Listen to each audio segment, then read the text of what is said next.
किसी घने वन में एक बहुत बड़ा शेर रहता था।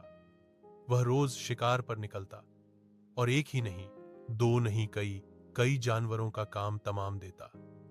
जंगल के जानवर डरने लगे कि अगर शेर इसी तरह शिकार करता रहा तो एक दिन ऐसा आएगा कि जंगल में कोई भी जानवर नहीं बचेगा। सारे जंगल में सनसनी फैल गई। शेर को रोकने के लिए कोई न कोई उपाय करना जरूरी था। एक दिन जंगल के सारे जानवर इकट्ठा हुए और इस प्रश्न पर विचार करने लगे। अंत में उन्होंने तय किया कि वे सब शेर के पास जाकर उनसे इस बारे में बात करें। दूसरे दिन जानवरों के एक दल शेर के पास पहुंचा। उनके अपनी ओर आते देख शेर घबरा गया और उसने गर्ज कर पूछा, क्या बात है, तुम सब यहां क्यों आ रहे हो? जानवर दल के नेता ने कहा, महाराज, हम आपके पास निवेदन करने आए हैं। आप राजा हैं और हम आपकी प्रजा। जब आप शिकार करने निकलते हैं तो बहुत जानवर मार डालते हैं। आप सबको खा भी नहीं पाते। इस तरह से हमारी संख्या कम होती जा रही है। अगर ऐसा ही होता रहा तो कुछ ही दिनों में जंगल में आपके सिवाय और कोई भी नहीं बचेगा। प्रजा के बिना राजा भी कैसे रह सकता है? यदि हम सभी मर जाएंगे तो आप भी राजा नहीं रहेंगे। हम चाहते हैं कि आप सदा हमारे राजा बने रहें। आपसे हमारी विनती है कि आप अपने घर पर ही रहा करें। हर रोज स्वयं आपके खाने के लिए एक जानवर भेज दिया करेंगे। इस तरह से राजा और प्रजा दोनों ही चैन से रह सकेंगे। शेर को लगा कि जानवरों की बात में सच्चाई है।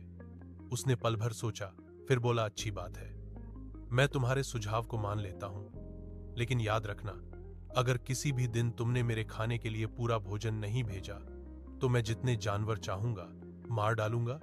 जानवरों के पास तो और कोई चारा नहीं, इसलिए उन्होंने शेर की शर्त मान ली और अपने अपने घर चले गए।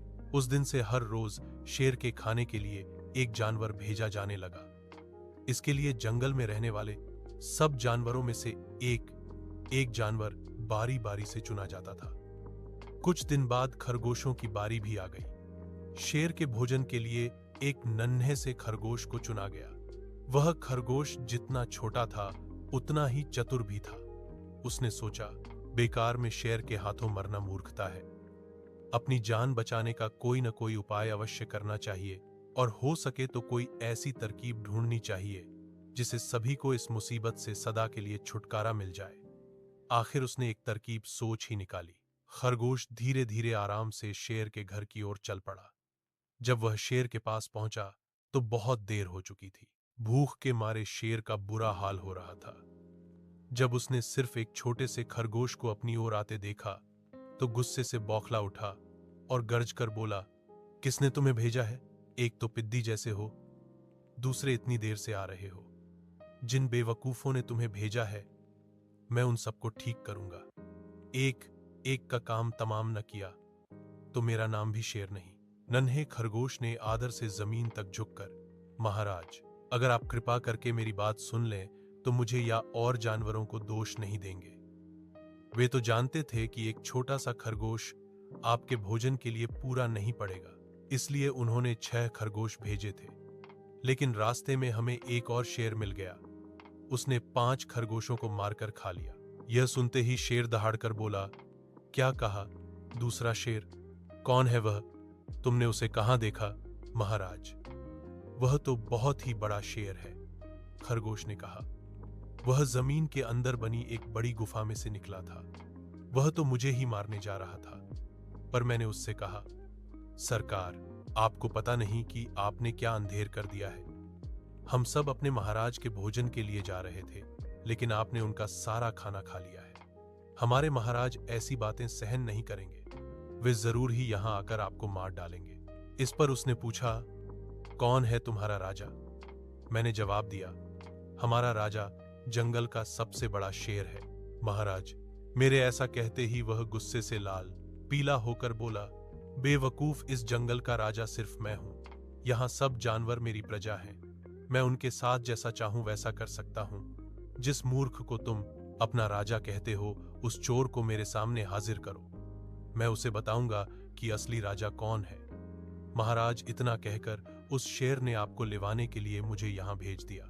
खरगोश की बात सुनकर शेर को बड़ा गुस्सा आया और वह बार बार गरजने लगा। उसकी भयानक गरज से सारा जंगल दहलने लगा। मुझे फौरन उस मूर्ख का पता बताओ, शेर ने दहाड़ कर कहा।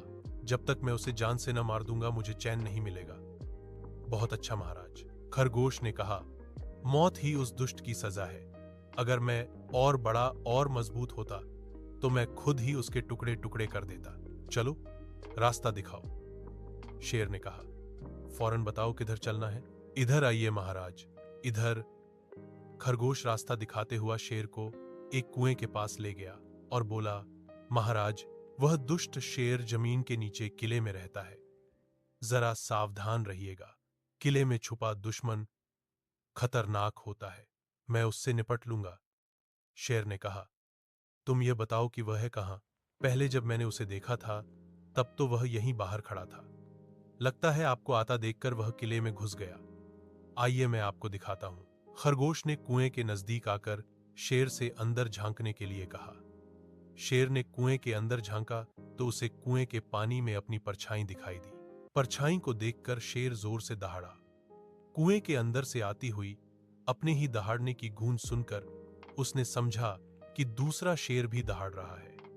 दुश्मन को तुरंत मार डालने के इरादे से वह फौरन कुएं में कूद पड़ा। कूदते ही पहले तो वह कुएं की दीवार से टकराया, फिर धड़ाम से पानी में गिरा और डूबकर मर गया। इस तरह चतुराई से शेर से छुट्टी पाकर नन्हा खरगोश घर लौटा। उसने जंगल के जानवरों को शेर के मारे जाने की कहानी सुनाई। दुश्मन के मारे जाने की खबर से सारे जंगल में खुशी फैल गई। जंगल के सभी जानवर खरगोश की जय जयकार करने लगे। सीख: घोर संकट की परिस्थितियों में भी हमें सूझबूझ और चतुराई से काम लेना चाहिए और आखिरी दम तक प्रयास करना चाहिए। सूझबूझ और चतुराई से काम लेकर हम भयंकर संकट से उबर सकते हैं और भय से शक्तिशाली शत्रु को भी पराजित कर सकते हैं।